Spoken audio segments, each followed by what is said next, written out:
Leonardo Jardim vê a evolução do Flamengo após vitória e comenta reencontro com o Cruzeiro. Técnico português revela missão de recuperar o atacante Pedro. Gerson e Marcão saem hostilizados do Maracanã. E o meia, ex-jogador do Flamengo, faz ameaças antes de deixar o estádio. Essas e outras a partir de agora, no seu canal Raplamelo. Cola esse dedo no like, ajude muito o nosso canal. Continue compartilhando os nossos conteúdos. Se você ainda não é inscrito, aqui embaixo tem um botão. É muito importante a sua inscrição para o crescimento do nosso canal. Não se esqueça sempre de ativar o sininho para receber todos os nossos vídeos. Raplamelo 81 nossa gente, vem comigo, assiste até o final, não pule esse que é uma parte, porque tem muita informação do rubro-negro mais querido do Brasil e do mundo. Uma excelente quinta-feira para você e para toda a sua família. Mengão venceu o Cruzeiro 2-0 ontem no Maracanã.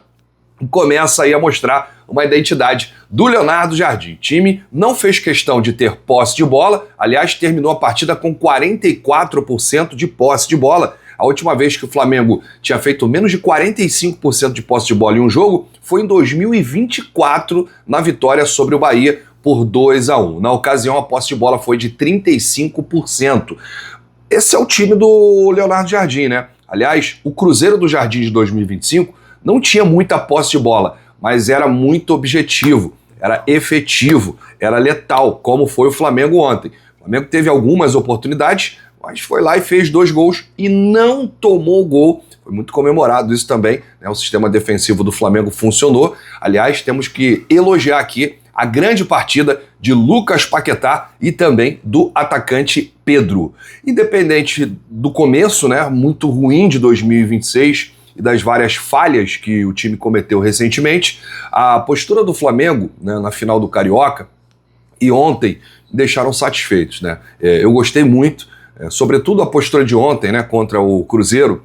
O Flamengo se impôs em casa, né, teve superioridade na maior parte do jogo. É um trabalho novo, né, com a saída do Filipe Luís. Os jogadores sabem que perderam aí um escudo importante. Agora zerou, né? Trabalho novo, vida nova, é vencer, vencer, vencer. Não tinha muito tempo, né, para sentir aí esse golpe. Era preciso reagir de imediato e o Flamengo não para. Ele sempre segue e o Leonardo Jardim merece aí o nosso apoio. Eu vejo muita gente criticando o Leonardo Jardim, mas, gente, ele está tentando mudar, né, evoluir. Um Flamengo que começou muito mal a temporada de 2026, pelo menos essa aí é a minha opinião. Eu trouxe aqui algumas pílulas do Leonardo Jardim na coletiva de ontem. Para esse vídeo não ficar muito longo, eu resumi, né, as principais falas do treinador português ontem após a partida. O Jardim disse: com certeza temos jogadores que não estão na melhor forma. Se estivessem, o resultado seria diferente e nem teria troca de treinador. Sobre o Pulgar, é um jogador que compreende bem o jogo.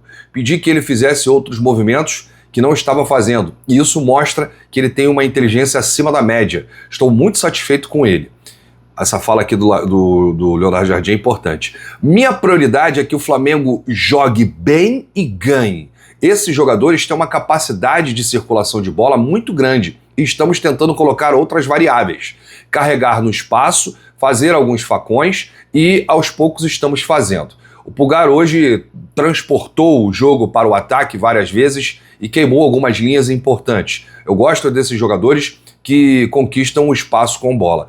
Olha, essa fala aqui do Jardim já mostra que o Pulgar é titular absoluto com ele. E ontem conseguiu aí fazer o papel fundamental taticamente passado pelo treinador. Aliás, falei aqui do Pedro e falei do Paquetá, mas o Pulgar também jogou muita bola. O Pulgar, o Jorginho estão de parabéns. Sobre a ausência do Plata, o Leonardo Jardim disse: o Plata teve um toque no joelho durante os treinos e não estava 100%. O Wallace é jovem, estava para sair e não está no seu melhor momento, mas acreditamos nele. E vamos fazer uma análise constante. Nesse momento temos que aproveitar os que estão aqui e tentar rentabilizar no seu melhor nível. É isso, o treinador ele tem que extrair o máximo de cada atleta. E a gente espera que o Jardim consiga fazer isso. Sobre o Paquetá. Paquetá pode fazer 3 posições no campo. Respondi isso na última coletiva. Ele é meia e não é ponta. E temos que preparar esse cenário. Hoje o Royal fazia o corredor e ele fazia o entrelinhas. Ele não é ponta. Se for para jogar como ponta, é melhor jogar com Plata, com o Luiz Araújo, com Cebolinha. É importante colocar o jogador na sua melhor posição para rentabilizar. É engraçado que disseram que o Paquetá pelo lado não funciona. Eu disse, vamos ver. Tem que ter uma organização estratégica. Não é receber em cima da linha, no 1 contra 1 e driblar. Foi o melhor jogo. Mas ainda acredito numa progressão dele, porque tem muito mais para dar. Eu conheço o jogador. E deu para ver já um Paquetá diferente ontem, né, gente? Um Paquetá mais confiante, participando de várias jogadas. Teve uma das maiores notas da partida. O jogador é confiança, né? É a posição correta, é onde ele se sente confortável. E o Jardim vai ajudar a potencializar esse jogo do Lucas Paquetá para o conjunto, né? Para o grupo. Sobre Pedro e Arrascaeta, Jardim disse, está mais que provado que podem jogar juntos.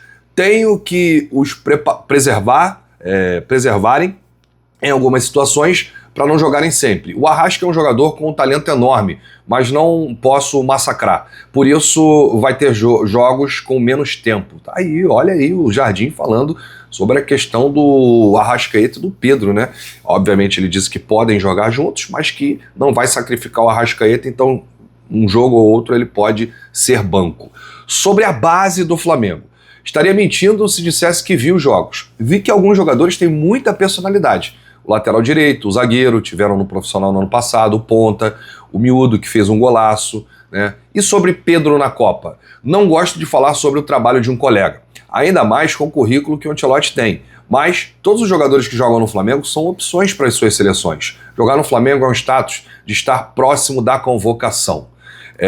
Falando aqui exatamente sobre o Pedro e a missão do Jardim de recuperar o futebol do atacante, em 5 minutos, na noite de ontem, o Pedro abriu o placar, né, contra o Cruzeiro, criou chance, que quase resultou no segundo gol. Os dois lances partiram do jogo do atacante sem a bola, né, postura que foi elogiada pelo Leonardo Jardim, que tem a missão aí de recuperar os bons momentos do camisa 9.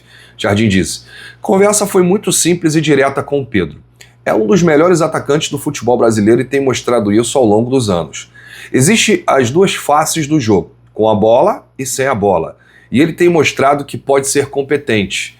Além de fazer os gols, em termos estratégicos, se posicionar, pressionar e ter uma atitude mais colaborativa. É isso que ele tem feito, porque tem capacidade física e compreensão do jogo coletivo.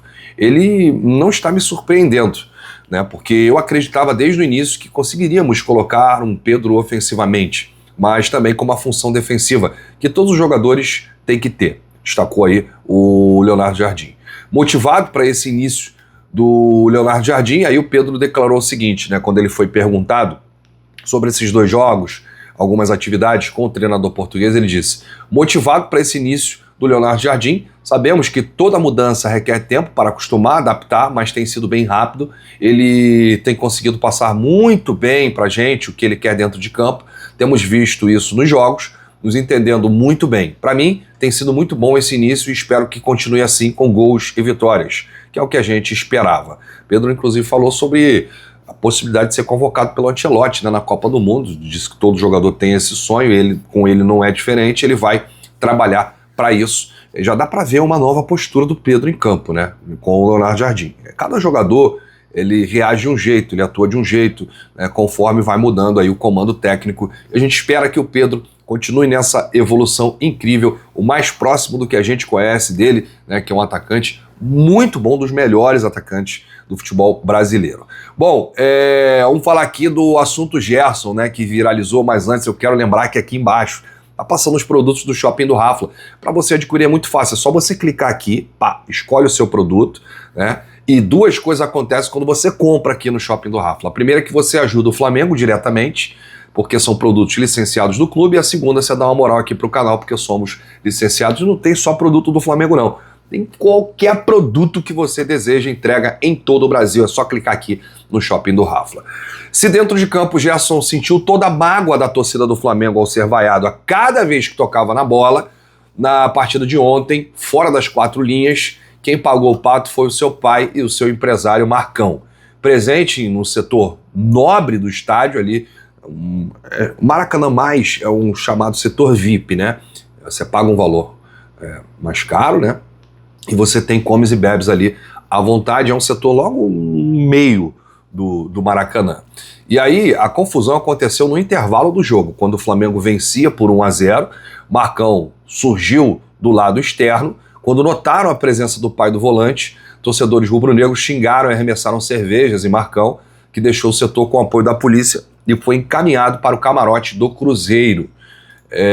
Vídeos da parte de dentro do estádio mostram o Marcão sendo cercado e xingado por outros flamenguistas ao coro de mercenário.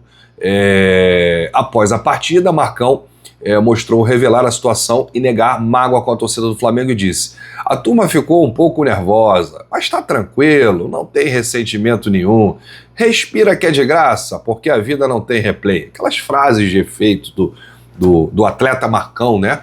Como apelidou aí o BAP, presidente do Flamengo. Olha, o Marcão poderia ter evitado isso também, né? Circular no meio dos torcedores, depois do episódio envolvendo a saída do Gerson para o Zenit, o contrato da maneira que foi, o Flamengo que está processando o ex-jogador, ele também pediu, né? Ele queria o quê? Um mar de rosas. Ele queria que a torcida gritasse: Marcão, Marcão. É óbvio que não. Ele foi hostilizado, merecidamente, né? Porque o Marcão sempre foi um fanfarrão. Essa é a verdade, né? E agora tá lá em Minas, vive a vida fazendo dinheiro com seu filho, numa transferência ou outra, e os torcedores não pouparam ontem. O clima ficou bem pesado, ele teve que deixar o estádio, né? O setor ali onde ele estava, com a ajuda da polícia, né? Ele recebeu lá uma segurança para deixar ali o local, porque a coisa poderia esquentar, sem mais nem menos. Acho até que ontem a torcida gritou lá pro Gerson, todo toque na bola, mercenário, mercenário, mas eu acho que o torcedor hoje, ele tá bem mais chateado com o Marcão do que com o Gerson. O Gerson, inclusive, ele não deu entrevista, mas ele fez uma ameaça. Na área em que o ônibus do Cruzeiro estava ali, né, que os jogadores passam depois do vestiário, eles tomam banho ali no vestiário, passam ali por uma área chamada zona mista, e aí vão para os ônibus. Foi possível observar um tom de conversa informal que o jogador teve com alguns jornalistas que acompanharam, né, nos tempos de Flamengo. E aí o Gerson, quando passou, perguntaram para o Gerson, inclusive viralizou esse vídeo: ô Gerson, o que houve, Gerson? E as vozes da torcida, Gerson? Aí ele falou assim: olha, na hora certa eu vou convidar vocês para falar umas coisinhas. Tipo assim, tom de ameaça. Aí falaram para ele assim: por que não fala agora, Gerson? Ele: não, na hora certa eu vou falar. E assim, por uma questão de interpretação, eu acho que ele vai falar tudo que está engasgado sobre a diretoria do Flamengo, né? Ele vai falar aí sobre essa gestão, ele vai falar do BAP, ele vai falar do Boto, ele vai falar de todo mundo, né? Aliás, o Flamengo está processando ele, o direito de imagem, né, que foi quebrado, o Zenit pagou a multa rescisória e ninguém pagou essa conta. Ninguém pagou esse valor de direito de imagem, 42 milhões de reais. Então, Gerson deixou essa ameaça no ar ontem, antes de deixar o Maracanã. E hoje o Marcão postou um vídeo aí que está viralizando nas redes, dizendo que, olha, eu não tenho mágoa da torcida do Flamengo não, e tal, se vitimizou, né? Se vitimizou ontem. Enfim, foi isso que aconteceu após o jogo. O mais importante de tudo isso é que o Flamengo venceu. Eu não quero saber de Marcão, não quero saber de Gerson, estão lá em outra parada, estão defendendo as cores do Cruzeiro. Acho que o torcedor tem que viver o momento, curtir o momento, né? E comemorar muito a vitória de ontem. Eu volto a qualquer momento com novidades do rubro-negro mais querido do Brasil e do mundo. Se você chegou até aqui, é importante seu like, seu joinha, ajuda demais os nossos vídeos, ajuda demais o nosso canal. Um grande abraço para você, saudações, bate no peito e diz: isso aqui é Flamengo, valeu!